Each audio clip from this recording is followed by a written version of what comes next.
It's another Thunder Thursday here on newsok.com. I'm Jenny Carlson, joined by part of our Thunder coverage team, two-thirds of the coverage team that witnessed that big win last night as the Thunder now heads into the All-Star break. I am at our new downtown office, first time that we are here since we moved in, so if we have any technical difficulties, I will take the blame, but joining me from his home really not too far away now, Anthony. Anthony Slater, Thunder beat writer. What's up? Yeah, can you hear me? Yep, sure can. Yeah, you're about 7 minutes. I did the walk the other day. It's about 7 minutes or so away, walk. Not bad. So. If you got a bike, you'd be here in about a minute, I think. Yeah, well, depends on how crazy I want to get on the downtown roads. But if you time me, I bet I could do it in 2 minutes. If you were on the clock. I get it. And from his home in Norman, Barry Trammell joins us. Barry, how's it going? It's going pretty well. Good deal. If I walked it, it would take me about 7 hours. It would not take you 7 hours. Oh, you mean from your house in Norman? From my house, yeah. Well, better than 10 when we were up on Broadway Extension. Well, that's true. Yeah, well. Hey, Thunder Thursday is brought to you by Wheeler Chevrolet. Take the drive down I-40 and save yourself some money there in Hinton. All right, guys, well, let's get talking about the Thunder. Obviously playing some really good basketball right now. Winners of 3 straight as these guys head into the All-Star break this weekend. Let's start with you, Anthony, and do this for me. Describe the first half of the Thunder season in one word. Crazy. As crazy a regular season. I've only covered 2 on the beat. I've really only covered 3 if you include this season I blogged. You guys have obviously been here longer. This had to have been the craziest up and down first half with, injuries, obviously, and everything, wins, losses. Oh, you think they're back, and then they have a losing streak. You think they're done, and then they're back again. It's really had it all, and it's really set up what should be a wild second half and, into the playoffs as far as they can go. Barry, what about you? Do that, what I asked Anthony to do, describe the first half of the Thunder season in one word. I would say a constant struggle. It's like AC said. When one injury after another, one slump after another, just when you think the Thunder's about to break into the clear, no, not going to happen. So at some point they got to hit some free and easy clearance, but so far we haven't seen it. Maybe this is the start of it. By the way, I did say one word, and you said constant struggle. We need to work on our math around here. Struggle. Struggle. Yeah, that's for sure. And the struggle looked like it could potentially continue last night as a couple different guys had injuries, which, frankly, guys, it just seems like this has become sort of how it goes. Serge Ibaka gets whomped in the nose by, I believe, Zach Randolph's elbow. He has to leave for a while, comes back. Dion Waiters comes up hobbling on a twisted ankle, it looked like, later in the game. Obviously, Steven Adams and his hand. I know Anthony's in mourning for Big Steve going down for a while. But Anthony, I know it's brought to us by the American Red Cross, but any Thunder injury update, especially as it relates to those 2 last night? Serge Ibaka, I believe, Instagram post today that said he did. Good news, I didn't break my nose. Mm-hmm. He'll be fine. I mean, even if he did break his nose, that's not usually typically a long-term thing. Sometimes guys just wear face masks. That's not really an issue going forward.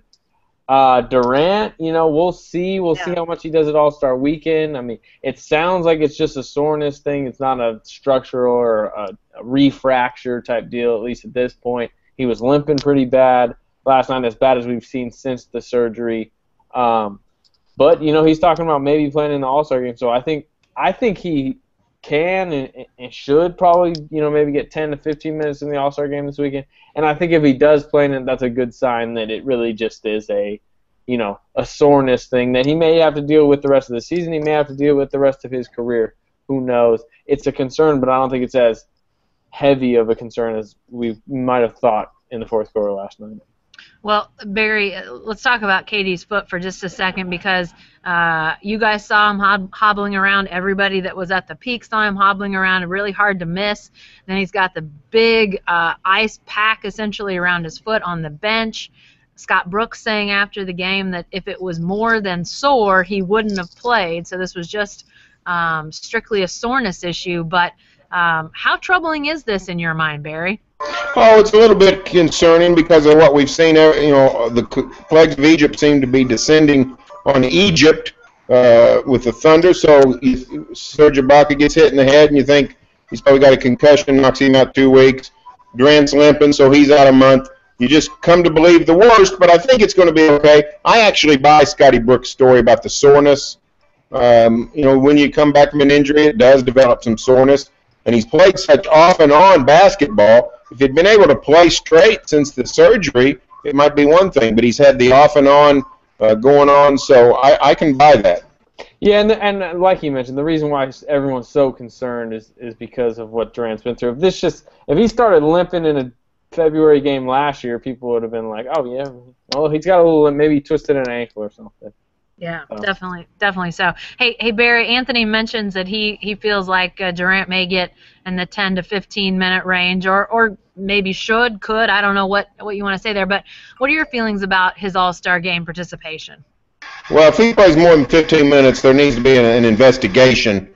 Adam Silver and Sam Presti having a sit down with Steve Kerr. If I'm Steve Kerr, I tell Kevin, you know what, Kevin, I really think you ought to play 42 minutes. I'll take you out for 3 minutes and a half, and let's see some defense tonight. Have somebody talk some smack, get the East mad at Durant, get everything going. But put him in a ton of pick and rolls. Yeah, if cooler heads prevail, Durant will play about 5 minutes at the start of the second quarter, about 5 minutes at the start of the fourth quarter, and call it a weekend. Yeah, I don't think he needs to be playing very much, guys. In fact, we were talking in here in the office a little bit ago, considering what we saw last night, if they wanted to, give him one of those. We were talking about golf carts earlier up here, the fact that we might need to get a fleet of golf carts to take people around downtown. I think if they want to just get him a golf cart and let him sort of hang out over the weekend, it wouldn't necessarily be a bad deal at all. Hey, Anthony, let's switch gears here, talk a bit about Mitch McGary for a second. Kind of came back down to earth last night. But, some good performances, obviously, by Nick Collison, Kendrick Perkins, Serge Ibaka after the facial whatever last night. It looks like this Thunder front court is fairly strong, fairly deep, and that's obviously without your guy Steven Adams. Is that group a best in the West type of potential for the second half? No, I mean, it's not better than, the front line they play. I know they outplayed the Grizzlies last night, but it's not a better front line than the Grizzlies. But it may be as promising a front line as this franchise has ever had as far as Steven Adams is 21. He's a starting center. He seems to be emerging. Serge Ibaka, though he's having a little down year, is 26. I mean, he's still a really solid player. And then you got Mitch McGary coming up, it's early, but he's starting to – I know it's 2 games and 2 double-doubles, but he seems to have some David Lee type potential, and he's only 21 too, him and Adams. So I think they've never felt as good about their front line of the future as they do right now. You're on mute, Jamie. Glad I got somebody here to help me. Thanks, AC. As Anthony says, Barry, this front court probably wouldn't be considered better than a Marc Gasol, Zach Randolph, and then on into the Grizzly bench when it comes to depth. But when you talk about 5 guys that can all play some defense, some play better offense than others, how much, how does this set up the Thunder potentially for the playoffs? When you think about, who could be in their way, there could be some pretty formidable teams that would stand between the Thunder and a potential run to the NBA Finals. The most underrated aspect of this Thunder team in the last 4 or 5 years always has been its interior defense. And the top 2 things this team has going for it is elite scoring with Durant and Westbrook and interior defense with Perkins, Ibaka, and Collison. And then you've got Adams coming along and playing well. Now Mitch McGary, who's not any kind of defensive whiz, now and may never be, but he's a very accomplished offensive player. So the interior depth of this team is underrated. And when they play a Memphis, when they play a Houston, when they play a San Antonio, teams that can hurt you inside, the Thunder has a counter for that. That's why I think somebody like Golden State would be a bad matchup for the Thunder, while a Memphis, despite their many repeated close battles, would actually be a good matchup for the Thunder. Yeah, I think that's a good point, Barry, especially in the West where you've got these teams with some really awesome, basically, guys in the paint, whether you're talking about DeAndre Jordan and Blake Griffin or Gasol and Randolph. I mean, while those guys have some defensive prowess too, the Thunder's locked them down in past years. Duncan, while obviously the Spurs got him last year, that's really been an area where they've been able to neutralize some of the best players in the West, teams that really do have that height advantage. It's going to be interesting to see, I think too, what the rotation becomes when Steven Adams gets healthy. Anthony, do you feel like Scott Brooks will alter anything considering what he's seeing out of these guys right now? It's going to be interesting because you got to think Adams is going to get right back in the starting lineup, and then you have backup center minutes to kind of divvy out between Kendrick Perkins and Mitch McGary, and everyone, all on this panel understand Kendrick Perkins' importance, especially against a team like Memphis. Yeah. But if Mitch McGary can, keep putting some of these performances out like he has been, I mean, he's an option on offense they haven't had beyond Adams or Perkins as far as catching and finishing like really consistently. We thought Adams was an upgrade over Perkins. Well, McGary looks to be an offensive upgrade over Adams. So it might be team to team, it might be matchup to matchup. But McGary, like against a team like the Warriors, Mitch McGary could find himself a nice role where Perkins might not matter as much against the Warriors, who I think they're going to be playing in the first round.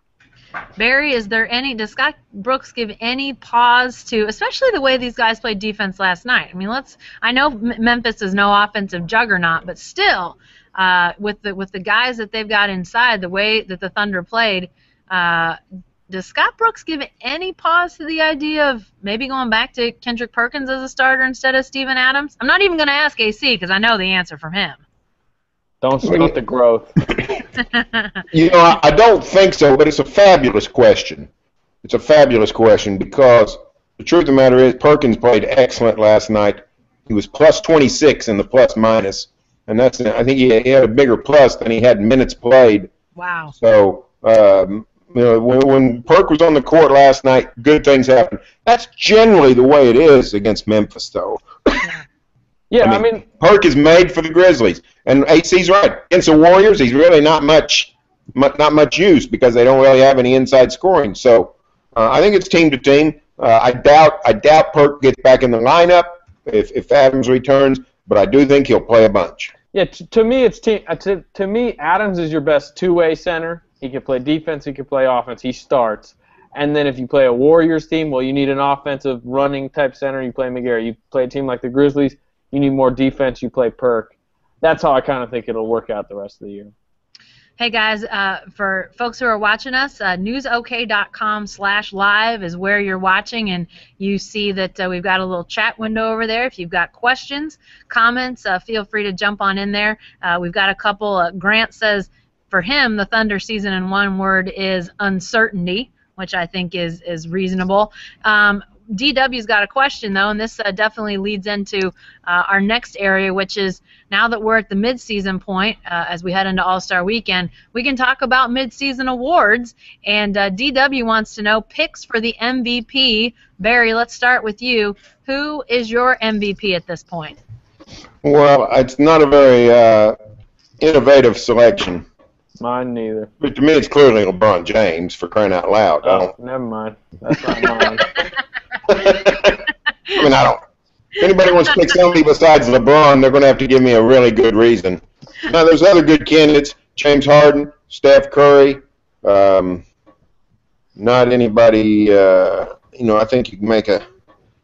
I don't know if you can make a case for anybody else besides those, but LeBron, Anthony Davis is okay, but Anthony Davis has been the best player in the league this year. He's just not on a very good team. Well, but the impact that LeBron has made on the league and on the Cavs and on the races, I just think I think we're looking for a reason to give it to somebody else. I agree with that, and I still think he's the best player. He did have that stretch where he sat out, and they are like fifth in a bad Eastern Conference. I think they'll end up being about second, but. So, I mean, I wouldn't mind at all if LeBron get it, but I do think you're right in the sense that I think we may be looking for somebody else to get it. And I think Steph Curry's going to get it. The Warriors are 41-9. He's putting up crazy numbers. They're fun to watch. Everyone loves Steph Curry. And an argument can be made that he has been the MVP, so I think he will be the MVP. It's interesting as you think about the Warriors and that crazy record and Steph Curry and the Splash Brothers and all that. I think Steve Kerr made the right choice going with the Warriors instead of the Knicks. You think? I mean, I don't know. The talent level seems pretty even. Lance Thomas getting big minutes for the Knicks. Lou Amundsen's one of their best players. Hey, seriously, Golden State's bench would beat the Knicks starters in a series. Probably sweep them. Maybe. I still think the Knicks, every time I see the Knicks doing anything, I think about the movie Eddie, which I'm not even sure if AC was around. I love that movie. My boy Rick Fox is in that movie. You love Eddie? Oh my gosh. It's a good movie. This hangout's about ready to go off the rails. You know what though? The players that play for the Knicks sort of are all like I sort of see them all as like typecasting. Like it wasn't Eddie. Like there was the crazy like egocentric guy and the crazy country guy, and like I think these Knicks are the same way. It's really strange how like Eddie becomes reality. Except I don't know who Whoopi Goldberg is. That's yet to be seen. I was going to say that the plot in Eddie has definitely not played out because we have not had a fan come down and coach. No, definitely not. Hey, just to finish up this MVP discussion, question I mentioned DW asked about that, and I'll ask the second part of his question, which is, does Russ have a chance at all at that award? Is there any chance that Russell Westbrook AC makes a push towards the MVP voting? Not a legitimate, serious one. I mean, he can kind of be in that fringe discussion of guys who've had just monster years. He's probably had his best year ever, but he's missed, I believe, 14 games. The Thunder are going to be an 8 seed, and then Kevin Durant still comes back and is his 1A, 1B type thing. So, no, he's not going to legitimately be in this year's discussion. Russ's problem is this: if the Thunder has a strong second half, it's going to be Durant. It's going to be Durant as part of it. Russ may still be playing great, but if Durant doesn't play, or say he gets hurt again or whatever, then that's the only chance Russell has. But the Thunder, I think, has shown that it's not going to do much without Durant and Westbrook. So I don't see any scenario by which Russell MVP of the playoffs, sure. MVP of the regular season, I don't think so. You know, it's interesting, and I think you mentioned him, James Harden. I thought there for a while he might end up being the guy that at the halfway mark was the leading candidate for MVP. I don't think it's going to happen. I don't think it's going to happen this year. It's not to say it won't happen ever, though. And if and when that does happen, it's going to be really, really interesting to see how Thunder fans, Thunder types, whoever you want to talk about with the Thunder, how they all react to that. Because watching James Harden go crazy early in the season, especially when OKC had everybody hurt, I think that was kind of a shock to the system for a lot of people. So let's talk about a few more midseason awards. Anthony, let's talk Defensive Player of the Year. Who gets your vote right now for Defensive Player of the Year? Oh, that's a good question. Defensive Player of the Year. Barry, you got any thoughts on that? Anthony Davis, probably. If he's not going to win MVP, I'll take Davis is who came to my mind. He blocks shots like Serge Ibaka, rebounds like Dwight Howard. I don't know what more you could ask out of the guy. And he's a pretty good individual defender just because he's so long. Yeah, definitely so. What about rookies? Who's your Rookie of the Year, Barry? It's pretty clear. Go ahead, AC. Andrew Wiggins. Or Mitch McGary, right, if he can make a push. No, Andrew Wiggins, I think, has been pretty clearly the Rookie of the Year. It has not been a great rookie crop. No. Well, it was supposed to be. A lot of them got hurt. Yeah, considering it was supposed to be the class of all time, I thought Jabari Parker had a shot at it, but he gets knocked out early. Julius Randle goes down in the Randle first game. barely played, so but Wiggins is going to be a star, and he's really good now. So I think he's the guy. What about most improved? AC, you got a leader for most improved? Oh man, I'm blanking right now. Somebody, I was thinking about this award the other day. Somebody was like really obvious. Jimmy Butler, I think, is probably going to win it. Mm-hmm. I got a name for you. DeMarre Carroll is playing great. You love DeMarre Carroll. I do love DeMarre Carroll. There's no doubt about that. However, he's playing great, and he was just a guy. I mean, he was just a guy there for a long while. It's true, but usually it goes to not somebody that went just a guy to really good rotation player. It's usually rotation player to star is just typically how that award goes. Not star, but like, a Jimmy Butler type. I think he's the kind of player that usually wins that award, and I think he'll win. He's a great choice. He's become a star. Yeah, definitely so. All right, lastly on our midseason awards rundown, guys, Coach of the Year. Who wants to take a stab at that first? Not Scott Brooks. Oh, gee. I didn't say who wasn't. I said who is. Come on. It's a Thunder hangout, so I had to get that out of the way. It's the guy in Atlanta, clearly. Yeah, Budenholzer. I would agree with that. The only other guy. I don't even know the name, Barry. I didn't say I knew his name. I just said the guy in Atlanta. Mike Budenholzer. He'd be a good option, and then if you look in the West, Steve Kerr would be. Yeah. The other option. I think Budenholzer though. Budenholzer doesn't have a Steph Curry. And you can argue that Mark Jackson kind of built that team up. Budenholzer really has built that Hawks team himself and is now coaching them to whatever. They're way out in front in the East. Definitely so. All right, guys, let's get off the awards track and talk more second half predictions. By the way, if you're watching us, this is the Thunder Thursday Hangout brought to you by Wheeler Chevrolet, talking Thunder, talking NBA. Guys, on the newsok.com/live page, we got a question that leads us into this second half predictions. The Hollinger numbers say that the playoff odds for Oklahoma City, this is from John, says that Oklahoma City has a 1.5% chance to win the championship. Barry, is that a fair percentage? I think it's a bit low. I would go more in the range. I'd go more in the range of 7. Well, let's say I think they got about a 75% chance of making it to the playoffs. All right, something like that. More than that. You think more than that? Whatever. Let's go 80. That's a good round number. And then when you get into a series against the Warriors, I think then the odds drop dramatically. I think Thunder's in the 30, maybe 35% range of winning that series. And if you go with the next series, that might be a 50-50 series. If you go to the finals 50-50, so you're down in the 4 to 5% range. AC, yeah. is that better? Wait. That's not the finals. To win the finals, then you're down in the 2% range. Because that's a 50-50 deal. So I'll say Hollinger's pretty close. All right.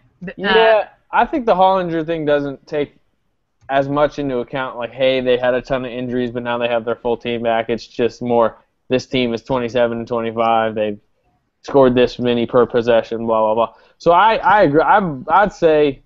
Not doing like strict math like Barry just did, I'd probably say between 5 and 10%. It's weird. I mean, I agree they'd have about a 35% chance against the Warriors in that first round, but I'd really favor them if they got into a second round series with like the Blazers or Rockets or something. Mm-hmm. But I mean, maybe my math's off, but if I'm off, I go from 50% to 60%, so it doesn't change dramatically. Yeah.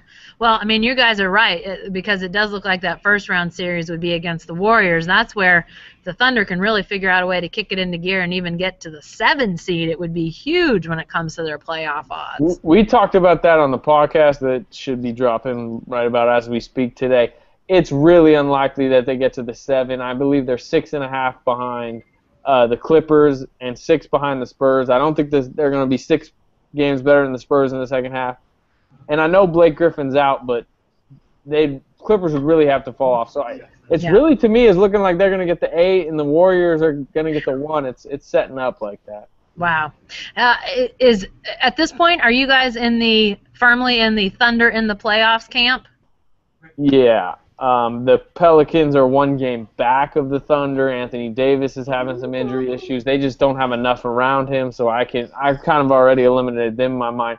The Suns, they're frisky, but they're 3-7 in their last 10 games. I think their last 10 games, they really ruined their shot to separate themselves from the Thunder, because the Thunder are going to close harder. They have an easier schedule. They have a lot of home games, and they're proven. In, Barry, or out? Well, I think they're in. I think I gave it a 75% chance, so I'll stick with that. I think, barring further injury, I think they're going to get in. They're playing well. They're better than the Suns when they have everybody. Really, a lot better. When they have everybody, the Thunder's about as good as anybody in the West, with the possible exception of the Warriors, if they turn out to be in the playoffs, what we've seen in the regular season. So if the Thunder can just get there, they're going to have a fighting chance. Sure, definitely so. I think I saw somebody... And I think they're going to get there. Yeah, and I think I saw somebody mention last night, or maybe it was a couple nights ago, that you get reminded, when these guys start playing like they are currently, when they've got everybody, when they're firing on all cylinders, just how good, how tough this team can be. So I think that there's that realization that if they get in, that's not a typical 8 that gets in to the playoffs with that kind of talent. Lastly, guys, on this, and then we've got one more question on the newsok.com live page, talking about playoffs, talking about the finals. Who are your finals teams right now? AC, who you got in the finals? Warriors, Cavs. And I'll take the Cavs, which was I picked the Cavs at the start of the season, and then it was looking like, oh, that might be a terrible pick, but now I feel like it's back to that might be All right, Cavs, Warriors for AC. Barry, who you got? I got Memphis Cavs, and I'll take Memphis to win it all. Wow. I cut off. Who do you say? Memphis Cavs. I could see that too. I mean, Memphis is legit. Last night we didn't see it, but it just seemed like they kind of laid down a little bit last night. They were tired last night. Yeah, that was a giveaway game. You could almost tell in Dave Yeager's pregame comments last night. It was like, I don't know how much energy they're going to come out with tonight.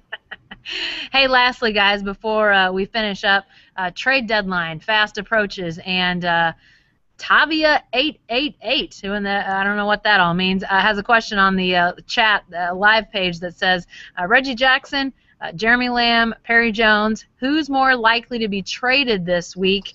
And is there any chance that Wilson Chandler, who's looking decent from time to time, any chance that maybe he's on the Thunder radar? AC, what are you hearing about potential trade deadline trades? If I had to rank those 3, or at least pick the guy I think is gone, I'd say Jeremy Lamb. It seems better for both sides. Jeremy Lamb gets a fresh start somewhere. The Thunder maybe get a second-round pick or some type of asset and just kind of cut ties with him.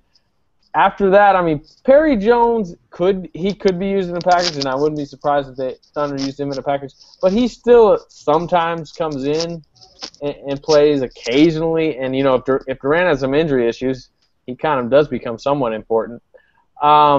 Reggie Jackson, I just don't think they'll get enough. I don't think they'll get a rotation player, so I think they're going to keep him through the season. Maybe not. Wilson Chandler, if Reggie Jackson's gone, he could be in a package to get a guy like Wilson Chandler. Maybe that is something they do. I think the wing position is where the Thunder are the weakest. Barry, what's the likely trade deadline scenario for the Thunder? Do something, do nothing?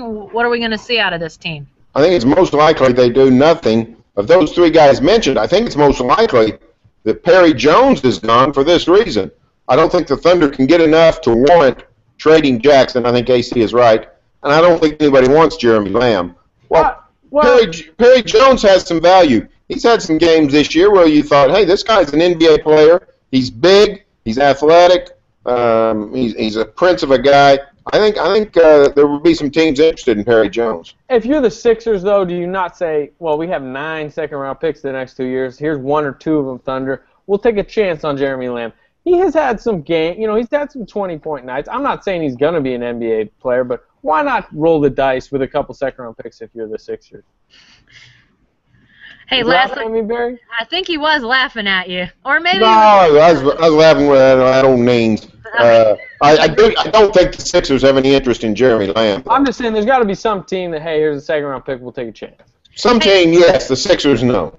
Hey, lastly, guys, before we go, real quick, I guess part of All-Star Weekend is some sort of All-Star fashion show. We haven't heard if Russell Westbrook or Kevin Durant or anybody like that is going to be involved, but wouldn't you think that those guys would at least be contenders to win if there's such a thing as winning the fashion show? Not Durant. I mean, he's You mean not Durant? He dresses better than Westbrook. Well, yeah, but just because you dress up funny and say I'm a fashion maven doesn't mean you look good. Well, I'll just say Durant doesn't stand out above other guys that are going to be out there, so I don't think he's. If it's a standout show, then give Westbrook a chance. If it's a fashion show. Where's Serge Ibaka? Yeah, Serge Ibaka. Put Ibaka in that thing. Put Caron Butler in that thing. Put Derek Fisher in that thing. Yeah, exactly. Derek Fisher he must have had 300 suits. They're going to use this year. That's true. That's true. Hey, thanks for joining us on this Thunder Thursday Hangout. Be sure to stay with the best coverage team anywhere at newsok.com and every day in the Oklahoman. Thanks, guys. See ya.